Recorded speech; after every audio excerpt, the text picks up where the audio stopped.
দেখতে পেলাম মাইস্কুলের ঘটনাকে পুঁজি করে আবার আওয়ামী লীগ পুনর্গঠিত হচ্ছে। প্রিয় বাংলাদেশবাসী,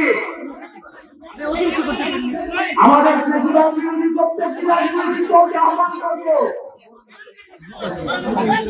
বাংলাদেশের স্বার্থে, আপনার রাজনীতির স্বার্থে, বৃহৎ বাংলাদেশের স্বার্থে ফেসিবাদ বিরোধী প্রত্যেকটি রাজনৈতিক দলকে ঐক্যবদ্ধভাবে আওয়ামী লীগকে মোকাবেলা করতে হবে।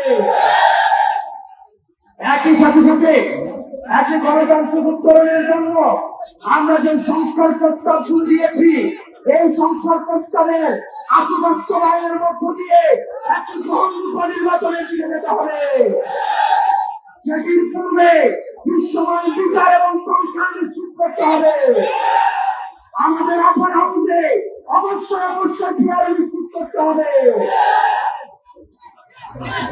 প্রিয় ব্রাহ্মণবাড়িয়াবাসী, আমাদের অতীতের শাসকরা আমাদের একটা ভঙ্গুর স্বাস্থ্য ব্যবস্থা দিয়ে গিয়েছে। আপনি রাস্তায় বের হন, আপনি বাসে চাপা পড়ে মরবেন, আপনি হসপিটালে যান, চিকিৎসার অভাবে মারা যাবেন, আপনি বিমান দুর্ঘটনায় মারা যাবেন, লঞ্চ দুর্ঘটনায় মারা যাবেন।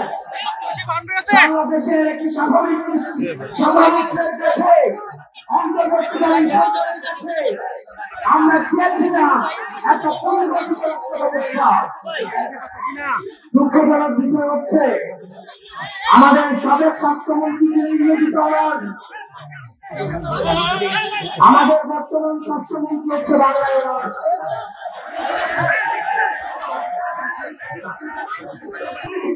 স্বাস্থ্য ব্যবস্থা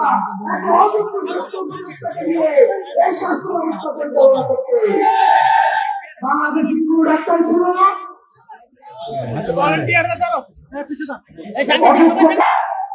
আমরা যে জালেমের শাসন রয়েছে সে বিরুদ্ধে গিয়ে আমরা ইনসাফের শাসন ব্যবস্থা নিশ্চিত করব। সবার জন্য আমরা সবার অধিকার, ইনসাফ, ন্যায্যতা চাই করতে বাংলাদেশ আমরা গঠন করব। আপনারা সবাই ভালো থাকবেন, সুস্থ থাকবেন। আমাদের কুমিল্লা এর ব্রাহ্মণবাড়িয়াতে আমাদের এই গুরুত্বপূর্ণ সম্পর্ক রয়েছে। আমাদের পারিবারিক ব্যবসা, আমাদের পারিবারিক বিভিন্ন বড় রাষ্ট্রীয়, আমাদের নিজস্ব ব্যবসা এই ব্রাহ্মণবাড়িয়াতে রয়েছে।